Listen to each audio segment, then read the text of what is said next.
All right, we're live on Facebook and we're recording. So many things of technology to do at once. It's great when it all works out. Welcome to Wellness Wednesday. I am very excited to be here with Alyssa Citarella. Am I saying it right?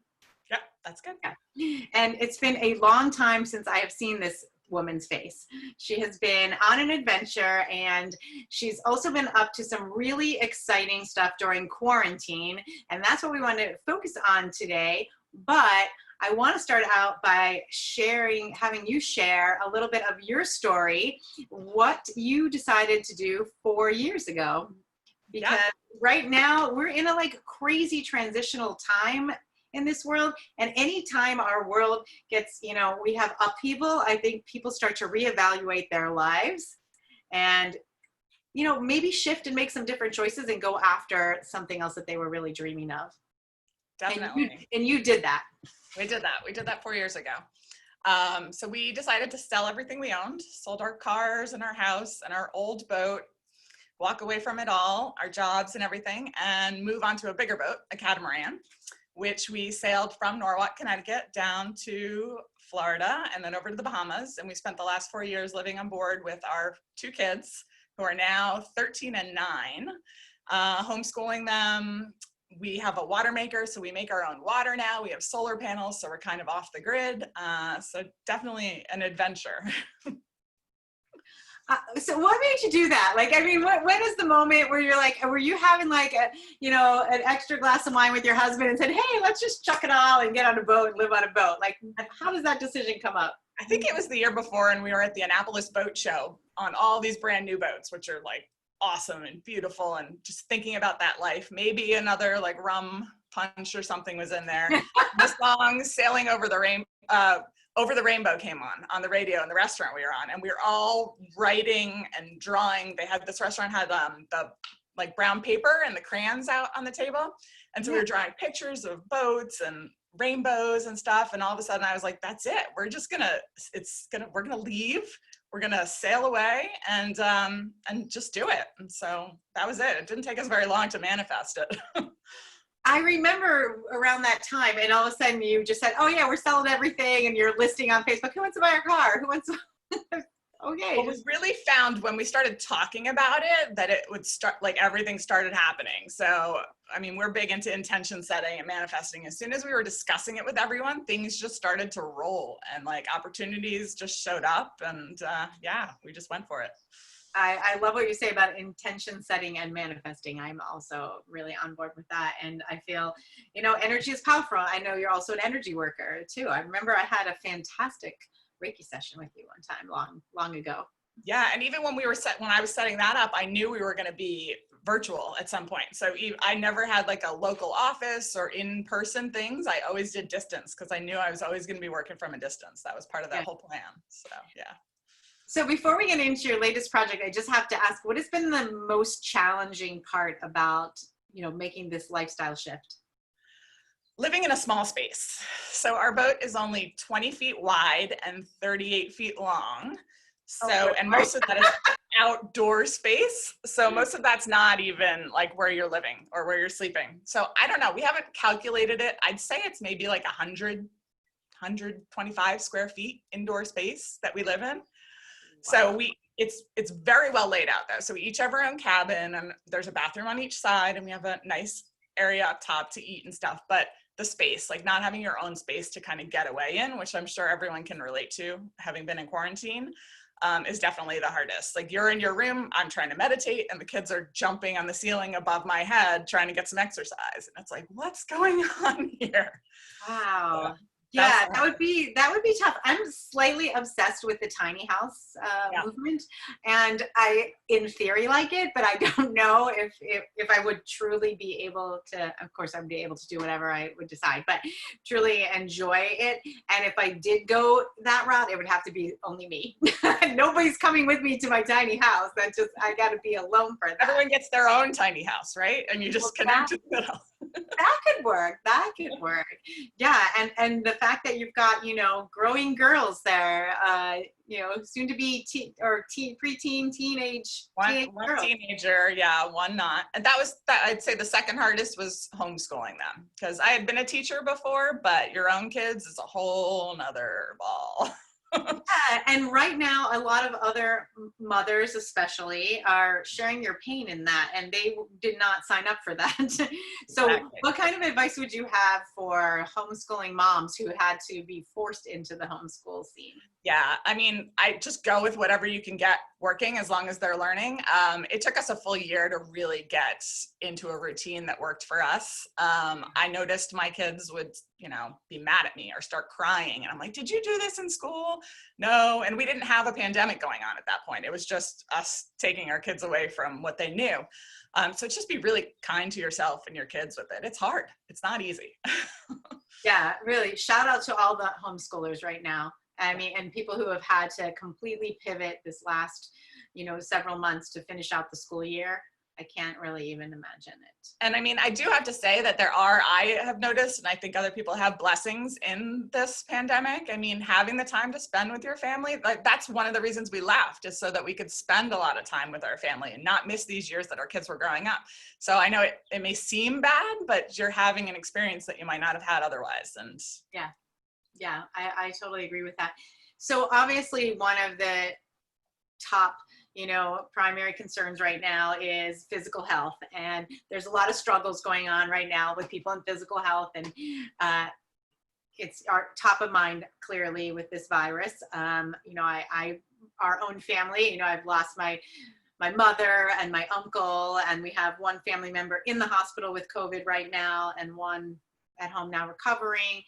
And so physical health is key, but the emotional toll that it's taking on us, I think, is really going to have some long-term effects. But you've been up to something, I feel like, that's kind of put a twist on that to bring some positivity. Because I think you're right. There's going to be, just with anything, there's a lot of blessings that can come of this.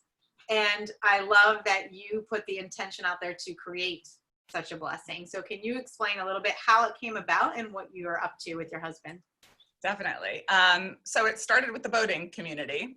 The boating community is really an amazing community to be a part of. We go down to somewhere in the Bahamas called Georgetown, where it's the same people kind of tend to come back. They spend the season there, and they're always helping each other out.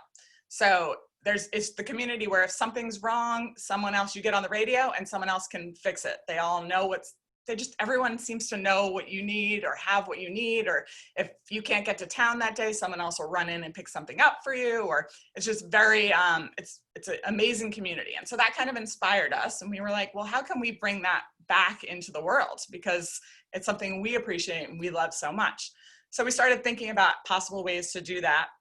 And we came up with this platform that we just launched, and it's called Ripple.me, RIPPL.me. And it's basically combining Pay It Forward with charity donations. So someone goes out and does a favor for you, or you do a favor for them. You have a link that you send to them, and you ask them to pay it forward. And along the way, you make a small charity donation, because sometimes it can take a really long time for someone to pay back that favor. It doesn't happen immediately.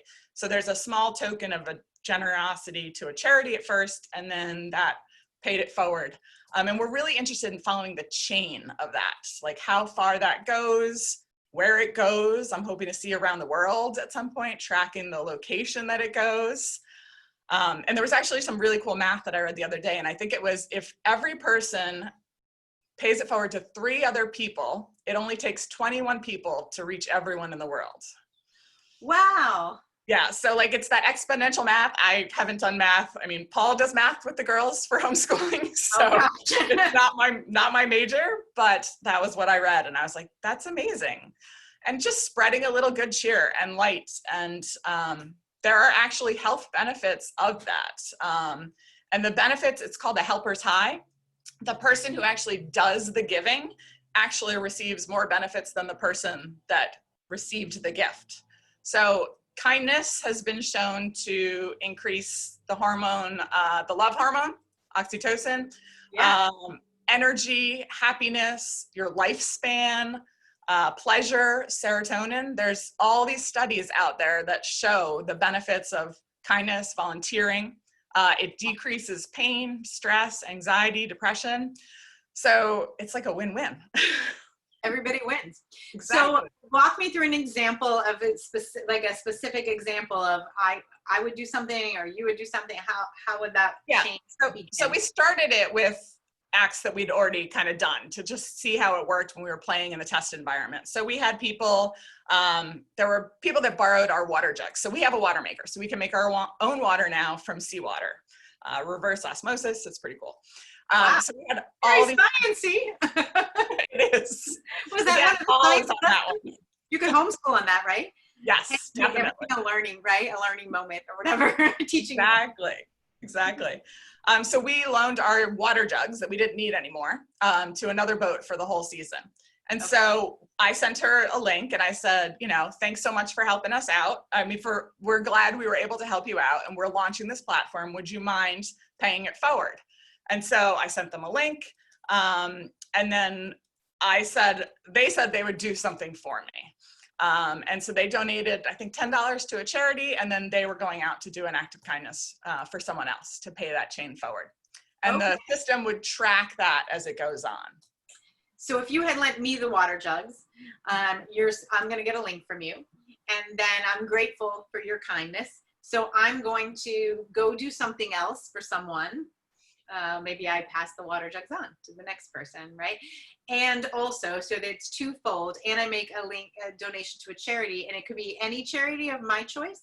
We have 12 kind of pre-selected right now that we've done a lot of research on and everything. They include things like the American Wildlife Foundation, American Cancer Society, Direct Relief, Doctors Without Borders. There's 12 of them that you can go and look at on the site. Mm-hmm. But we wanted to try and keep it to a manageable, not everyone's going everywhere kind of thing. So. Okay, so it's not necessarily any charity that I happen to be supportive of. It's me. I choose something from the list I make, and it could be $10, right? It could be. It can be as little as you want. And then we have an option for a tip if you want to support our platform and the servers and all of that, but that's totally optional. So there's a little checkbox that you can. That's my kindness also. Is that another kindness? So then I get. Well, it feels like it's contagious. Like once you start, there are these little ripples that you see, and you see a dot, and then you see the next dot of the next ripple that went out, and it grows, and it's kind of like, it becomes something you want to continue doing. So. Yeah. So let's say that happened and you gave me the jug and I went on and I shared that jug with another person and I made my donation. How can I see the reach that's occurred? How do I see that? Yes, so when you log into the site, it will show you your impact. It'll show you how much money has been raised based on your one act of kindness that you've done all the way down the line. And it kind of aggregates that information and shows it to you. It shows how many times they agreed to pay it forward, because one would be like a direct kind of flow of it chain, but we're really trying to make it exponential to create like a tsunami of good. So when people multiply it out times 2 or times 3, that's where you really see that spread. So yeah. Awesome. And I think, when you're thinking about something that you can do, I think it's really unique to everyone.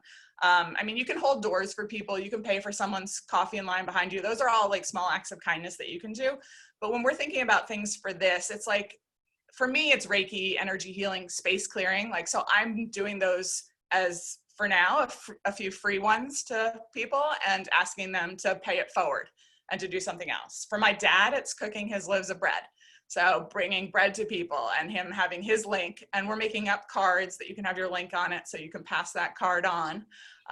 For Paul, it's things like, he's the tech guy, he built the platform. So helping someone create like a logo for free or something like that. I know another person left books around that they had written. She was an author and left books around for free with a card to pay it forward in it. So I think it's unique to you. I love the idea of the card, because I would say I love everything about this idea. Although I would wonder, like, oh, I just did that person a favor, but I don't want to send them a link. What am I feel like awkward sending them a link that, hey, did you like that favor I did for you? But that's what really creates the ripple effect then.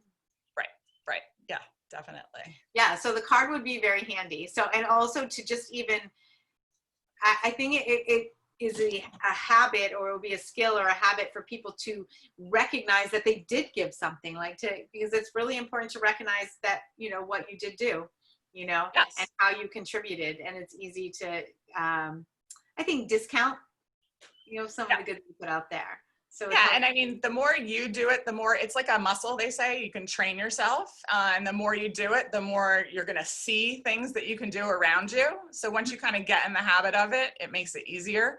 And you're going to see opportunities all around you to kind of keep doing that. And it's contagious. So then you're not only inspiring that other person, but if someone else was around to see it, they catch on to it too. And it really is kind of a thing that can take off. So, yeah. Wonderful. So my objective of Wellness Wednesday is always to finish with some kind of actionable, something that we can do for our health. And like you just said, there's a lot of health benefits to giving. So what would be the one thing you'd want people to do? I have a feeling I know what it is.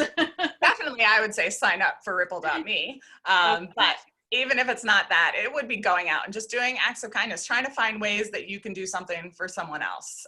Because taking the attention off of yourself for a while is, if you're in a bad mood or down, focusing on someone else can really help shift that. And that's what the world needs right now. We need more people who are spreading this light and this joy. So if you're, if you're into oils, dropping a bottle of oil in the mail to someone with a card to pay it forward, you can have your link, because you'll have a unique link to you that you can share with people. You could have that link in that or not, it's up to you.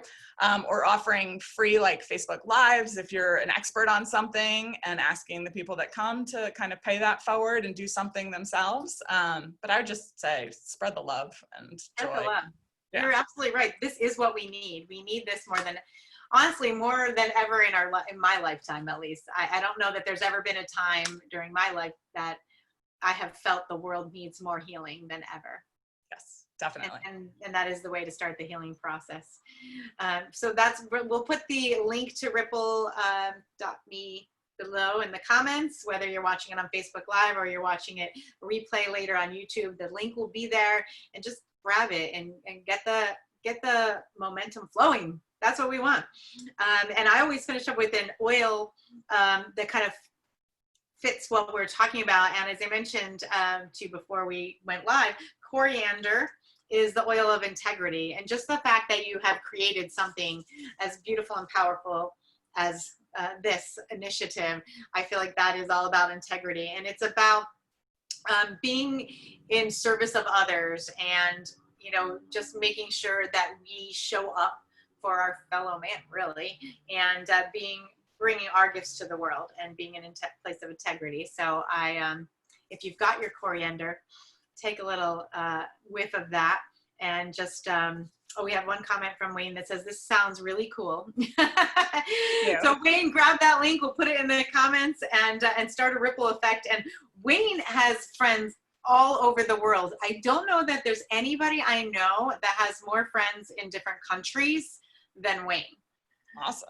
And states. I think he's been in, I know he's been in every state in the country, and many, many countries as well. So maybe we can really help get the global reach that you're looking for, and all be in integrity while we're bringing some goodness to the world. Perfect. That sounds great. So thank you so much for taking your time, and everybody will need to see you again on your boat. So you're landlocked here, Alyssa. We need to see like the action shots. Although I know Wi-Fi and living on the boat is not as good.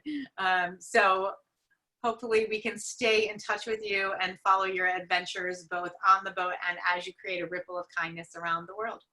Definitely. I will share the link. We've got a YouTube about living on board. So very cool. cool. Want something, and I would say just a last bit, gratitude. Yeah. Like living in a house right now, we're at my parents' house on Cape Cod. We have a washing machine. Oh my God. I've been hand washing clothes with my kids since November. We have a dishwasher. Like I don't have to fight with my kids to wash all the dishes anymore with like seawater. Like I could take as long a shower as I want. It's like these little things that are so awesome for me again now. I can just see it. Where's mom been for the last hour? In the shower. With the door locked. Of course, of course. Well, you continue to inspire me. Thank you. Sending you great love. And thank you for what you're doing. Thank you. And you guys, thanks for listening to our Wellness Wednesday. We're going to take the live stream off and so that you can go in and do something good, do a good deed for folks.